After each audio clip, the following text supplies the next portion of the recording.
반갑습니다. 최 대표 TV입니다. 노동법에 있어서 이 상시근로자라는 부분, 상시근로자 5인 이상이냐, 5인 미만이냐에 따라서 바뀌는 게 굉장히 많습니다. 자, 그리고 우리가 노무라는 거, 노동법이라는 걸 얘기할 때는요, 항상 선행돼야 될 게 뭐냐면 이 근로자, 상시 근로자 수, 상시 노동자 수가 항상 선행이 돼야 됩니다. 그래서 우리가 우선적으로 사업장에서 뭐 사업주들이든 아니면 뭐 직원들이든 간에 내가 경영하는 회사가 근로자가 몇 명이냐, 내가 지금 소속돼 있는 회사가 노동자가 몇 명이냐, 이거를 우리가 항상 따져봐야 되는데요. 이 상시 근로자, 노동자 5명이라는 기준이 많은 거를 나누고 있습니다. 그래서 오늘은 그 나누고 있는 거, 뭐 어떤 것들을 나누고 있는지를 좀 한번 살펴보고자 하는데요. 우선적으로 이제 상시근로자 5인 미만은, 상시근로자 5인 미만은 근로기준법에서 원래 제외됩니다. 그러니까 상시근로자 5인 미만의 사업장은 근로기준법에 적용 제외 업종이라고, 그런 사업장이라고 보시면 될 것 같아요. 근데 다만 이제 5인 미만의 사업장이라도 반드시 지켜야 될 부분들이 있다는 거죠. 자, 그래서 우선은요, 상시 근로자를 어떻게 우리가 계산을 하는지, 판단을 하는지를 좀 살펴보면, 예를 들어서 한 달을 기준으로 삼았을 때 1개월 동안에 동원된 총 근로자, 그러니까 한 달 동안 총 근로자, 예를 들어서 1일 날은 뭐 5명, 2일 날은 몇 명, 이런 식으로 쭉 해서 그걸 합치고요. 그 다음에 1개월당 사업장에 이제 가동이 됐던 그 가동 총 일수, 그러니까 총 근로자, 총 노동자 나누기 가동 일수, 이렇게 하면 그 사업장의 상시 근로자가 몇 명이다, 이게 나오게 되겠죠. 그래서 근데 단지 여기서 좀 하나 주의하셔야 될 부분은 뭐냐면, 예를 들어서 계산을 했는데 우리가 4.5명, 4.7명이 나왔다, 이렇다 하더라도 만약에 그 전체 가동 일수 중에 50% 이상을 5인 이상으로 가동이 됐다 하면 그 사업장은 5인 이상의 사업장으로 간주된다는 것까지 주의하시면 될 것 같고요.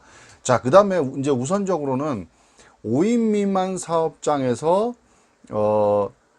근로기준법에 적용이 제외되는 거, 5인 미만 사업장이기 때문에 이 사업장은 근로기준법에서 제외되는 거, 원칙적으로는 근로기준법 제외라 그랬죠. 첫 번째는 근로자의, 노동자의 해고 제한, 그 다음에 해고 서면 통지를 하지 않아도 된다는 겁니다. 5인 미만의 사업장은.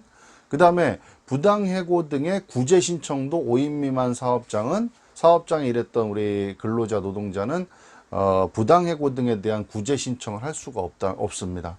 자, 그 다음에 휴업수당도 지급을 하지 않습니다. 휴업수당을 받을 수 없다는 얘기죠. 그 다음에 법정 근로 시간에 대한 제한이 없습니다. 뭐 예를 들어서 기준 근로 시간을 하루에 8시간, 일주일에 40시간, 그 다음에 연장을 하게 되면 12시간까지를 제한을 두고 연장을 하게 되는데, 이런 것들에 대한 제한이 없다는 겁니다. 5인 미만 사업장은.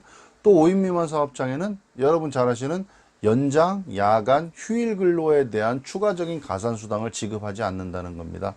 좀 더 구체적으로 말씀드리면, 연장은 하루에 8시간, 일주일에 40시간을 넘어가는 그런 근무, 그 다음에 야간은 밤 10시부터 새벽 그 다음날 6시까지, 그리고 휴일은 근로자의 법정 휴일은 주휴일과 근로자의 날, 노동절이 되겠죠. 이런 날짜들의 시간에 만약에 근무를 추가적으로 했더라도 추가적인 가산수당 50%를 지급받지 못한다는 거죠. 5인 미만 사업장은.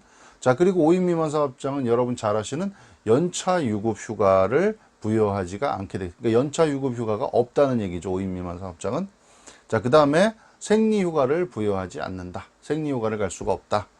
자, 그러면 5인 이상, 그러니까 5인 미만 사업장이라도 이거는 지켜라. 지금까지 말씀드린 거는 5인 미만 사업장이기 때문에 이거는 지키지 않아도 된다. 적용이 제외된다. 우리 근로자들 입장에서, 노동자 입장에서는 그에 대한 혜택을 받지 못한다라는 그런 아쉬운 부분이겠지만, 5인 미만 사업장에서도 이것만은 지켜라라는 것들이 몇 가지겠습니다. 이거를 좀 더 잘 아시면 좋겠죠. 우선은요, 해고 예고 30일 전에 해야 되죠. 해고 예고를 하거나 혹은 해고 예고 수당을 지급해야 됩니다. 아까 뭐 해고에 대한 부분은 조금 이제 자유로울 수가 있겠지만 해고 예고라든가 해고 예고 수당은 반드시 지급해야 된다는 거죠. 자, 해고 예고에서 한 가지 더.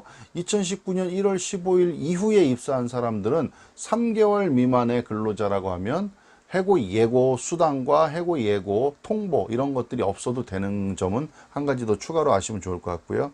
자, 그 다음에 5인 미만 사업장이라 하더라도 일주일에 15시간 이상 일하는 근로자, 노동자에 대해서는 주휴수당을 지급을 해야 된다는 겁니다.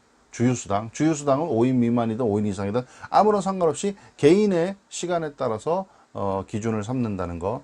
자, 다음은요. 2013년부터는 계속 근로 1년 이상인 근로자 노동자에게는 퇴직금을 지급을 해야 된다. 요거 여러분 잘 아실 겁니다. 2010년 12월 1일부터는 퇴직금을 한 명 이상이라도 있는 그런 사업장에는 퇴직금을 지급하게 되겠죠. 자, 근데 2013년부터는 계속 근로 1년 이상인 근로자들에게는 퇴직금을 전부 100%다 지급을 한다는 거 유념하시면 좋을 것 같고요. 자, 그 다음에 마지막으로 최저임금. 이 최저임금은 당연히 그 이상을 보장을 해 주셔야 된다는 거죠. 자, 그래서 우리 그 근로기준법에 있어서 이 상시근로자 5인이라는 기준은 굉장히 중요한 기준이고요. 5인을 넘어가느냐 안 되느냐에 따라서 우리 사업주들이 근로자들한테 지켜서 반드시 해줘야 될 근로기준법, 혹은 반대로 우리 근로자, 노동자들이 5인이 넘어가면 반드시 보장을 받아야 되는 거, 그리고 내가 근무하는 사업장이 상시근로자가 5인이 안 되기 때문에 또 받을 수 없는 그런 부분들 있습니다. 그래서 상시근로자 5인 미만이라도 반드시 꼭 해줘야 되는 근로기준법, 그 다음에 상시근로자 5인 미만이기 때문에 또 보장을 못 받는 그런 부분들에 대해서 잠깐 설명을 해드렸습니다. 자, 오늘은 상시근로자 5인에 대해서 근로자 5인에 대해 사업장에 대해서 근로기준법 적용과 제외에 대해서 좀 말씀을 드렸습니다. 감사합니다.